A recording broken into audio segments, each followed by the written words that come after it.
Gold hit fresh all-time dollar highs on Wednesday, rising for the sixth session in a row to a new record after US gold-backed ETFs expanded, and COMEX options trading leapt on further speculation that the Federal Reserve is finally preparing to cut US interest rates. Global stock markets, meantime, fell from their own new all-time highs after former US President Donald Trump raised big question marks over America's support for Taiwan against China should he win a return to the White House in November's election. S&P 500's $18 trillion rally is broadening out, said a Bloomberg headline overnight of the US stock market's latest record high. Stocks get hit amid sell-off in global chipmakers, says its latest update today. Gold bullion, in contrast, set a new London benchmark record above $2,470 per troy ounce at Wednesday's 10:30 a.m. auction, before rising another $10 by the city's 3 p.m. fixing. Gold prices in China, the precious metals' number one mining, importing, consumer and central bank buying nation, also set a new benchmark high at Shanghai's morning auction today, fixing at 581 yuan per gram, with spot trading prices peaking 1 yuan below 12th April's spike to 582 yuan on the T+D contract. Tuesday's jump in the gold price saw a small net inflow to gold-backed ETF investment trusts contrast with a surge in options trading, used by speculators to leverage their potential gains at the risk of leveraged losses. Volumes in COMEX gold futures rose only 2.5% from the prior five-session average, reaching the highest since last Thursday.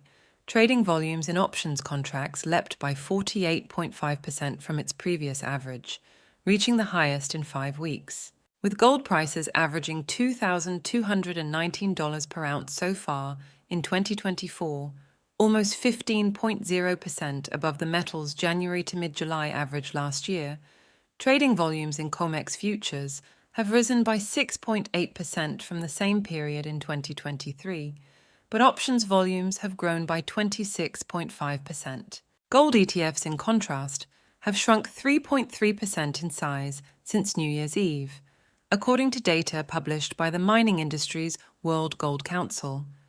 That's almost twice the 1.8% pace of net outflows from those bullion-backed trust funds over the first 28 weeks of 2023. But like COMEX options volumes, total trading volume in the giant GLD Gold ETF also hit a 5-week high on Tuesday, more than doubling from Monday and leaping by 86.3% from its prior 5-session average. The GLD Gold ETF itself grew 0.6% in size to its largest in 5 months, needing 842 tons of bullion to back its shares in issue. That was a 5-year low for the world's largest gold ETF when first reached in February. Number 2, gold ETF, the iShares IAU product, meanwhile, expanded by less than 0.1%, growing 1.0 tons from early July's 53-month low to need 378 tons of backing. Options contracts on the GLD set to expire before the end of July now outweigh all 2024 option contracts on the IAU by more than 5 times in current value.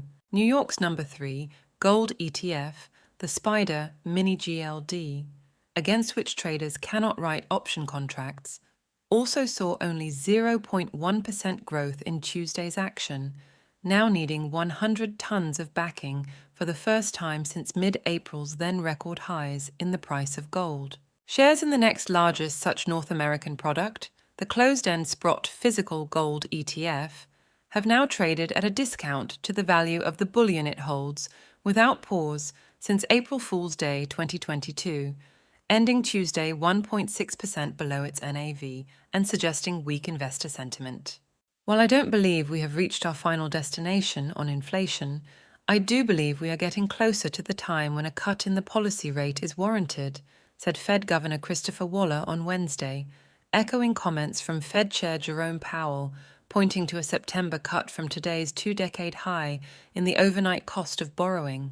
The dollar slipped again, helping cap the gold price for UK and Euro investors below their spring records, trading back down through £1,900 and €2,260 per troy ounce, respectively.